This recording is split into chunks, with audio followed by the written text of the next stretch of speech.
Hello, Maria Emelianova, Photo Chess. Question is only to Ian.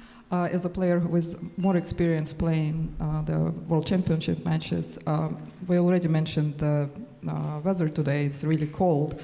And you have experience playing in Dubai, where it's quite the opposite, very hot.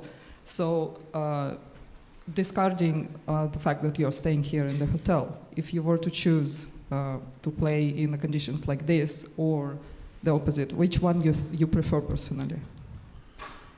Yeah, thank you for the question. But once again, unlike, let's say, football players, here we play normally inside, not outside. Yeah, so it's not some decisive factor. So, I mean, normally it's better than it's like so. Yeah, like not too cold, not too hot. So probably, I don't know. Let's see what's going like to be with the weather in the next few days, but yeah, hopefully it gets better. All right, next question, please. Mike Klein with chess.com. This question is for both players. In the last couple of world championships, it has felt like one win is a huge lead, but as we're seeing in this one, it may not be as big of a deal. So does that allow you to play with less stress, knowing that wins are happening quite regularly? I don't know what to answer. I mean, winning is better than drawing is better than losing, like, that's it. And Ding, since you've already won one game, do you feel like you're not as stressed about being behind in the match again? Yeah, of course. This time, this lose even hurt more than the previous one, because I thought I was totally fine.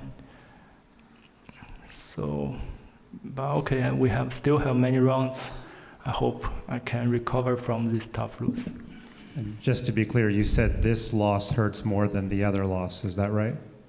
Sorry? Did you say that this loss hurts more than the other loss? Is that what you said? Yeah, it can be said like this. Okay, thanks. So a question for Mr. Nepomniachtchi. This evening, this night, Orthodox Christians in Russia is celebrating the Orthodox Easter, and there is a tradition to bake special Easter cakes, the kuliches, or the special Easter cakes, and also to paint chicken eggs. Are you going to do anything of this this night? It's Jane. Well, thank you very much for your question. There are lots of, we do run into holidays every now and then. There's recently been the day of space travel, for instance, the space of cosmonautics. No, I'm not a religious person. Although I'm not a religious person, of course, I will gladly, will happily enjoy a kulich, a Russian Easter cake, and maybe wash it down with a drop of tea, with a cup of tea. Thank you, Katie. Mike Klein, chess.com. Final questions for Jan Nepomniachtchi. Before the match began, Magnus was asked who he thinks will win, and he said, "I literally don't care." You probably did not know this, but at the beginning of your game today, he posted a picture of himself, and it said, Astana calling, which suggests that maybe he is starting to get interest in the match. If you had to guess, do you think he's following the match closely? As they say, I literally don't care, yeah? Well said. I guess he's turning into a streamer, yeah, or something. Since this is a famous quote from another very, very strong player, yeah?